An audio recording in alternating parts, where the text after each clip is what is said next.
Hello, dear students. Let us today talk about the outbreak of the French Revolution. A new middle class emerged, educated and wealthy during the 18th century.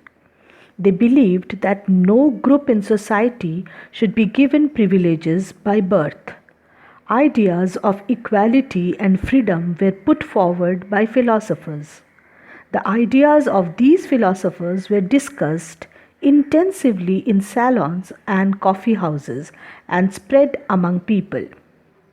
Louis XVI called an assembly of the Estates General to pass his proposals to increase taxes on 5th May 1789. I repeat, on 5th May 1789.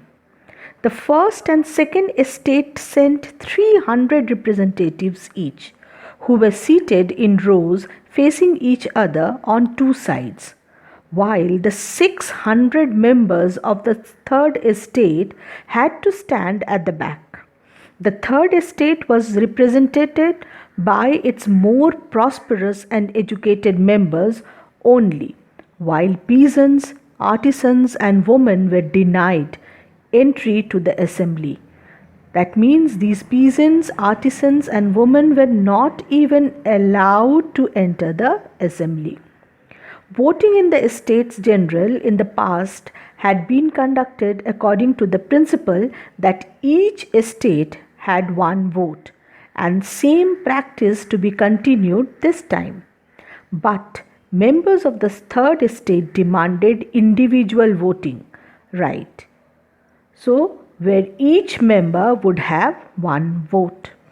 After rejection of this proposal by the king, members of the third estate walked out of the assembly in protest.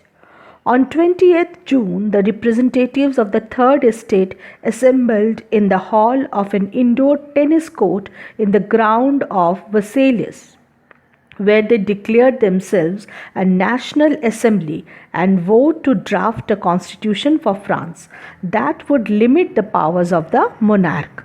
The third estate was led by Mirabeau, a noble, and Abbesius, a priest. While the National Assembly was busy at Versailles drafting a constitution, the rest of the France was in trouble. Severe winter destroyed the food crops, which resulted in increase the prices. The bakers also hoarded supplies of breads for making greater profit. After spending hours in long queues at the bakery, crowds of angry women stormed into the shops. At the same time, the king ordered troops to move into Paris. On 14th July, the agitated crowd stormed and destroyed the Bastille. In the countryside, rumors spread from village to village that the lords of the manor were on their way to destroy the ripe crops through their hired gangs. Due to the fear, peasants in several districts attacked the castle of nobles, looted, hoarded grains, and burnt down documents containing records of manorial dues. That means the taxes which they were supposed to pay, and they did not pay, it was due. Large numbers of nobles fled from their homes, and many migrated to neighboring countries. Louis XVI finally recognized the National Assembly and accepted the Constitution. On 4th August 1789, France passed the law for abolishing the feudal system of obligations and taxes. The members of clergy were also forced to give up their privileges.